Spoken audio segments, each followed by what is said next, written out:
ассалому алайкум дӯстони азиз, умедворам ки ҳамаи шумо хубу тансиҳат ҳастед. имрӯза влоги нава мегузорам. Гуфтам ки як хӯроки болаззат голубцы тайёр кунам. Барои ҳамин ман бисёр барои жариташ гӯшт наандохтам. Аз ҳамун гӯшти ки барои даруни болгарски реза кардагӣ будам, аз ҳавай камтар андохтаму ба дигар сабзавотҳоям аралаш кардам якҷоя. Вақте ки ман голубцы мекунам дӯстон, дар дуниёи ҳамун супчикаш бисёр гӯшт намеандозам. Намедонам, ба манам хеле маъқул аст. Именно фақат барои ҳамин хӯроки голубцива. Ҳозир камтарак анам хеле сурхчаш ки шуд пиёзамон, картошка меандозем, қатъи сабзӣ. Бо камтар амина жарит мекунем. Дегомон ба часпида нараваду, нағза камтарак хеле сурхча ки шуд. Баъд як қошуқ томат, якта помидор, камтар намак, зира андохта оби хунук меандозем. Баъд мемонем, ам хеле меҷӯшад, нағз меҷӯшад. Ман ҳамин ваяма паст мемонам плитама. Қариб 1 соат ам хеле меҷӯшад дӯстон. Ҳамаи ҳамин ваё мулоим мешавад, хеле обаш мебурад. Авқотама обаш хушрӯ ки шуд, баъд болгарскиёма меандозам. Бо паст карда мемонам ки ҳамун дарунанги начинкаҳои вай болгарски буромада наравад сахт ҷӯшида. Баъд ҳамин 1 соат ба ҳам хеле меҷӯшад. Нигоҳ карда местам, бо райҳони қоқ кардагӣ меандозам, қатъи гашнич. Охираш баъд беҳад як хӯроки болаззат мешавад дӯстони азиз. Ана нагуфта намонад ки дӯстон, дар канали ман ҳозир реклама арзон шудагӣ 2 рӯз.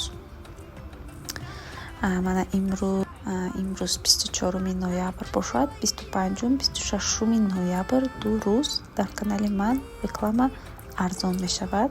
Касоне ки реклама гирифтанӣ ҳастанд, марҳамат, ба рақамҳое ки закрепить кардагӣ ҳастам ватсап нависанд. Як борам ам хеле кардагӣ будам дӯстон. Нархи рекламама арзон кардагӣ будам 2 рӯз. Беҳад бисёр реклама омадагӣ буд.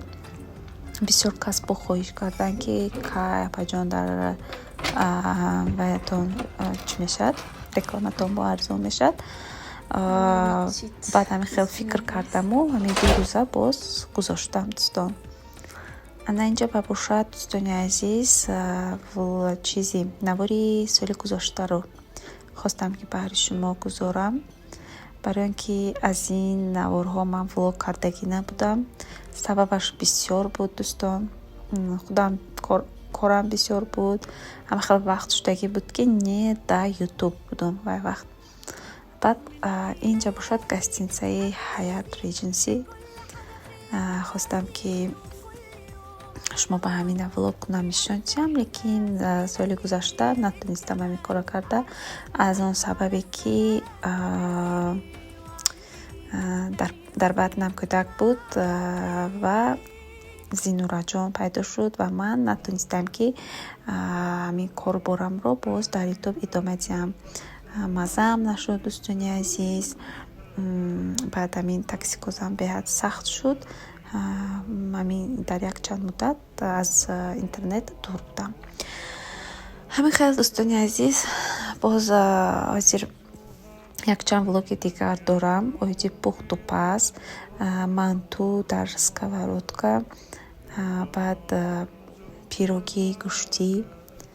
Мехоҳам ҳамаш вай кунаму монтаж кунаму баҳри шумо гузорам.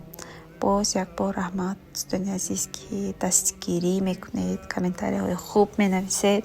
Духтарони ёш ки мехоҳанд як чизро омӯзанд, марҳамат, ба каналҳои мо бар ин шахсон даромада як чизи нав, як чизи бо одобона, бо маданият, чизҳои хубро ёд гиранд.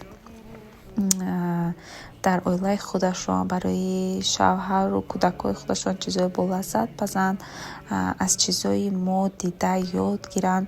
Хайр канали мо худаш барои ҳамин мотиватсиони канал влог бештар барои занҳо, духтарҳои хонашин, на танҳо барои хонашин, барои ҳама, барои он ки ман ҳам зани коргар, ҳам мана ҳозир дар декрет, ҳамаи ҳамин чизи зиндагиро мехоҳам баҳри подписчикони худам нишон диҳам. Дӯстон, ин буд як влогчаи имрӯзаи ман. Нахостам ки бе ягон чӣ монам, барои ҳамин хостам шумо якта влогча кунаму баҳри подписчиконам пешкаш кунам.